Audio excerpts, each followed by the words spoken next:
Comment lutter efficacement contre la maladie d'Alzheimer? Près d'1 million de personnes sont touchées en France, un chiffre qui ne cesse de progresser chaque année, puisque le nombre de malades devrait doubler d'ici 2040. Bonsoir Pierre Morel-A-L'Huissier. Bonsoir.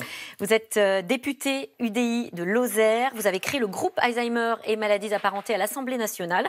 Vous signez également une tribune dans le Figaro où vous demandez que la maladie d'Alzheimer devienne une priorité de santé publique dans notre société. Mais est-ce que ce n'est pas finalement déjà le cas? On a vu beaucoup d'articles de journaux ces derniers jours, on en parle beaucoup. Il n'y a pas de remède, il y a de la recherche, on ne trouve pas. Et de plus en plus de personnes sont touchées, y compris des jeunes. On avait longtemps dit que c'était dû à la vieillesse, mais ce n'est plus le cas.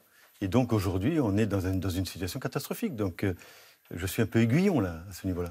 Des jeunes, de plus en plus jeunes? Le plus jeune a 39 ans. Et on voit apparaître beaucoup entre 40 et 50 ans. Avant, on parlait toujours de plus de 80 ans, 85 ans. C'est plus du tout le cas. Ça touche tout le monde, toutes les couches de la société. C'est plutôt une maladie taboue, dites-vous. Pourquoi? Oui, parce qu'en fait, ça arrive comme ça, progressivement. Quelques pertes de mémoire, on ne se souvient plus de telle ou telle chose. Et puis tout d'un coup, le diagnostic tombe. Et là, c'est effroyable pour une famille. Vivre avec quelqu'un qui est atteint de cette maladie, c'est un combat de tous les jours, 24 heures sur 24, nuit et jour. Donc c'est épouvantable. Voilà, ça vous tombe dessus et c'est le désespoir complet dans toutes les familles. Vous dites nous ne sommes pas prêts à y faire face, vous venez de le dire, pas de médicaments. Pourtant, on a vu notamment la une ce week-end du JDD avec un éminent professeur de la Salpêtrière qui attire l'attention de façon plutôt pleine d'espoir sur de nouvelles molécules. Alors, oui. Vous savez, la recherche existe, mais on espère, il y a de la communication derrière ça. Mais aujourd'hui, peut-être un manque d'argent, des difficultés à trouver. Parce que c'est difficile de savoir ce qui se passe réellement.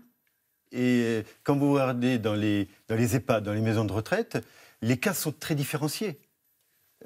Donc c'est compliqué, même pour des médecins. C'est une communication qui vise quoi? À rassurer finalement aussi en attendant de trouver... Oui, puis bon, il faut dire qu'il y a de la recherche dans le monde entier, les États-Unis notamment, au Canada, mais ça ne suffit pas aujourd'hui. Il y a suffisamment de moyens? Pas du tout, pas du tout. Et d'ailleurs, il n'y a plus de plan national. On va rentrer dans le budget. Il y a eu un grand plan national, effectivement, Alzheimer. d'1,6 milliard d'euros. De 2007 à 2012. Voilà, là, c'est terminé. On va avoir la discussion budgétaire là, qui va commencer au mois d'octobre.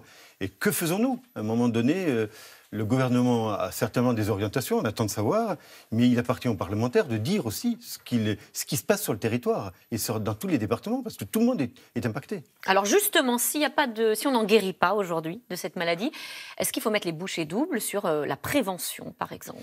Je pense que c'est une piste. C'est une piste. Dans les études médicales, scientifiques, on s'aperçoit qu'il peut y avoir des causes liées à l'alcool, à la fumée, au tabac. Tout ça mérite, toujours pareil, la pollution également, je crois. Ce sont des recherches permanentes pour savoir quels sont les critères de cette maladie et d'où vient cette maladie. Et peut-être qu'un travail important au niveau des EHPAD, c'est-à-dire des maisons de retraite pour personnes dépendantes, pour voir que la sociologie, si je peux me permettre ce terme, du malade, et pour tirer des enseignements. Voir avec les aidants, parce qu'il y a énormément de familles qui sont impactées, voir avec tout le corps médical qui entoure les personnes âgées dans les maisons de retraite, pour essayer de déterminer qu'est-ce qui se passe. Et comprendre les profils. Vous dites qu'on doit radicalement revoir justement la prise en charge des malades. Quelle est-elle aujourd'hui? Elle est défaillante? Elle est protéiforme. Vous avez des familles qui sont impactées par cette maladie, mais qui ne le disent pas. Et on fait appel aux médecins généralistes, médecins de famille, malgré les déserts médicaux qui peuvent exister par-ci par-là, dans des territoires ruraux. Et puis, progressivement, les gens s'usent. Parce qu'une personne atteinte de cette maladie, c'est à tous les instants. Elle peut trébucher, elle ne voit plus les murs. Donc, elle peut partir dans la rue. Ensuite, il faut aller la chercher. Alors, dans le rural, ça va, mais dans l'urbain, c'est une catastrophe. Il faut plus de structures, finalement. Il faut accompagner les familles. Et ensuite, il y a des structures de jour qui permettent de souffler un peu, Et ensuite, il y a la structure type maison de retraite. Mais là, c'est de l'enfermement un peu. Alors justement, il y a des expérimentations qui s'inspirent d'ailleurs de ce qui se fait à l'étranger, notamment un village spécial Alzheimer.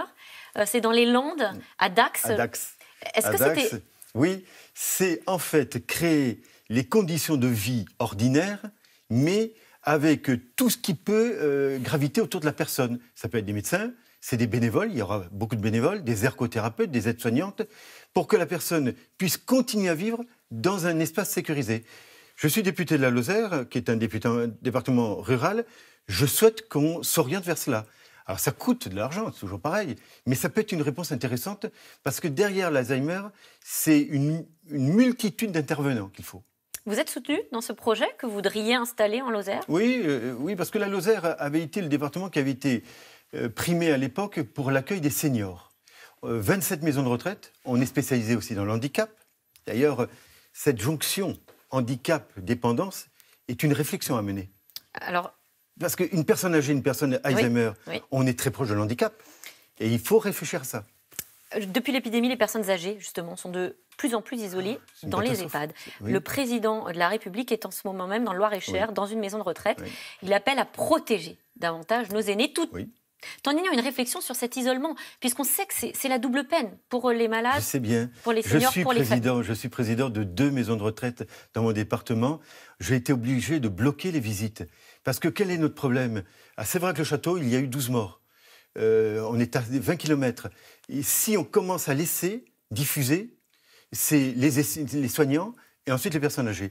Donc on protège contre la personne, contre les familles. Oui. Comment faire aujourd'hui ? Il ne faut pas que ça se diffuse. Donc on prend des mesures un peu drastiques, mais qui sont inhumaines. Comment soulager justement ? Vous parliez des proches, des aidants, ce qu'on appelle les aidants, qui souvent, évidemment, sont 24 heures sur 24 auprès de leur papa, maman malade. Il y a 2 pistes. Il faut développer les structures d'accueil de jour pour que les personnes puissent... On s'occupe de la personne jusqu'à 8 h du matin, de 8 h à midi. Qu'on puisse souffler. C'est ce fameux droit au répit aussi qui est rentré dans la loi, exactement. Je crois. On l'a voté et on a aussi maintenant la possibilité pour des bénévoles, pour des aidants, d'être indemnisés. Il y a de l'argent qui est mis en place parce que... C'est un congé, c'est ça ? Ce serait un congé ? C'est un congé avec indemnisation. Un congé pour aidant. Une fille ou un fils qui a un papa atteint, c'est toute sa vie qui est impactée. Et ça, c'est possible à partir maintenant, oui. D'octobre, je crois, le mois prochain. La loi l'a mis en place, oui. Alors, on attend des décrets d'application, mais c'est voté. Vous dites que c'est toute la vie qui est impactée. Est-ce que vous avez justement discuté avec les concitoyens que vous rencontrez tous les jours ? Mais vous savez, quand vous êtes député unique du département de la Lozère, je rencontre tout le monde et on me parle de cette maladie en permanence. Ça impacte toutes les familles, tous les territoires. Est-ce qu'il y a un écho à l'Assemblée, puisque vous allez créer justement ce groupe d'études Alzheimer ? Est-ce que ça dépasse Oui, ce qui m'a fait plaisir, c'est que j'ai demandé... Vous savez, les groupes d'études, on demande au président de l'Assemblée, c'est un thème, on prend des thèmes. J'ai demandé si on était d'accord pour créer ce groupe. Et en un mois, j'ai eu la réponse favorable. Donc c'est plutôt sympathique. Eh bien, merci. On va suivre tout ça, évidemment, et vos travaux de près. Merci encore à vous, Pierre Morel-A-L'Huissier. Je rappelle que vous êtes député UDI de Lozère. Tout de suite, c'est dans l'air avec Caroline Roux qui revient sur la campagne présidentielle aux États-Unis et la reconquête par Donald Trump. C'est tout de suite.